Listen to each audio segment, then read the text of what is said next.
good morning guys. Ayan guys, ito pala ang upload namin ngayon ay dahil hindi kami makakalabas kung saan saan kami pupunta dahil masama na naman ang panahon, kaya ang upload namin ay tungkol kay Bibi dahil ang content ng YouTube namin ay tungkol sa epilepsy journey ni Bibi at buhay probinsya at biyahe namin sa Luzon, Visayas, Mindanao na Subic.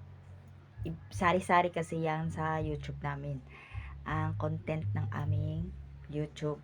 Pero nagsimula talaga yung YouTube namin guys sa kay Bibi. Epilepsy journey niya dahil nung napa-hospital namin si Bibi, ang mga kasabayan niya na mga baby din, na mga lumalaki na dahil nakagraduate na, ang iba hindi, ang iba nakagraduate, ay meron ding mga YouTube channel tungkol sa sakit na yan na epilepsy journey. Tapos hinaluan lang namin, may blend lang siya na nagbabiyahe din kasi kami Luzon, Visayas at Mindanao.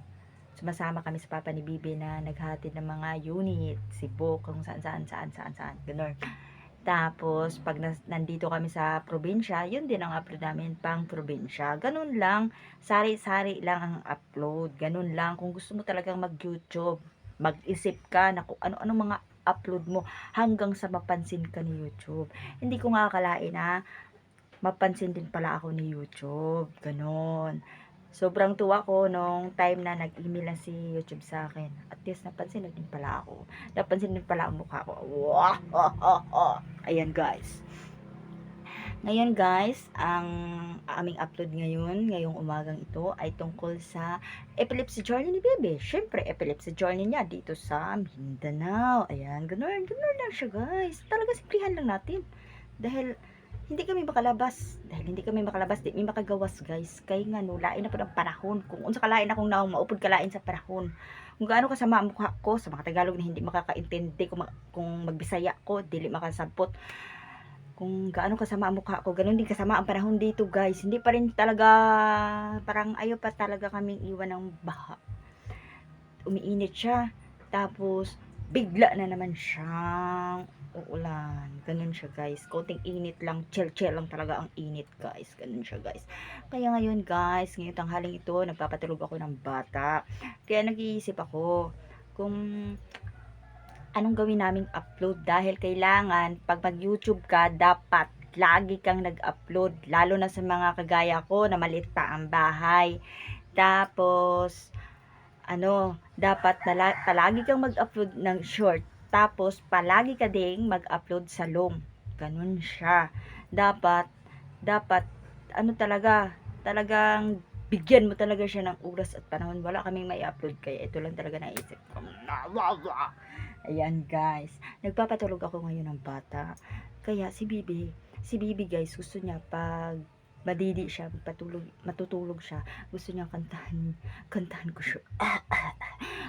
Alam niyo, ang boses lang talaga ay pampatulog lang talaga ng bata. Hindi ko naman sinasabi na magaling akong kumanta, ba hindi. Pampatulog lang ng bata. Ganun lang siya, ganun lang kasimple, simplihan lang natin, ganun lang siya. Kaya naisip ko, ano bang kakantahin ko para matulog si baby. Kaya eto na, kakantahin ko na. Dahil yung isang upload ko na nag-upload din ako, na nagpatulog ako ng bata, bumatak yun ng madaming subscriber. Dati-rati ang subscriber ko ay halos 20. Totoo yun, nung nagsimula ako. Aba, simpleng-simple lang yung YouTube ko dahil hindi ko nga alam paano mag-edit-edit. Kaya talagang sinimplihan ko lang talaga. Pero, nung patagal, dumami na din. Ganun. Talagang ina-upload ko lang talaga yung tunay na buhay ba. Huwag kang peleng. Ganun. Kaya kantahan ko na si baby guys. Ayan guys. Dahil laging umuulan dito, ang kakantahin ko ay ulan. Iwan ko kung anong title niyan. Ready, set, go! Walang tigil ang ulan. Nasaan ka? Mula nang tayo'y nagpasyang maghiwalay, nagpaalam pagkat di tayo bagay. Nakapagtataka,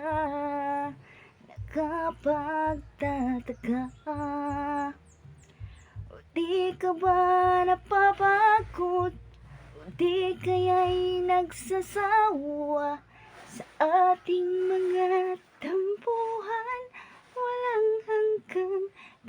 katapusan, napawi ng mga luha, damdamin at puso'y tigang, wala nang maibubuga, wala na akong maramdaman. Wala na akong mararamdaman guys, talaga. Ito guys, ito na, bumili ako ng mga gamit ni Bibi dahil next week guys, pagka-uwi ng papa niya dito, next week pupunta kaming hospital sa Davao Duc. Pupunta kaming Davao Duc. After nun sa Davao Duc, nakagraduate na kasi si Bibi sa 1 year, di ba 5 taon nagamutan. Ang 1 taon graduate na siya guys. Nako, salamat naman po sa Panginoon. Dahil graduate na si Bibi sa 1 taon. Kaya magpa party kami. Yay!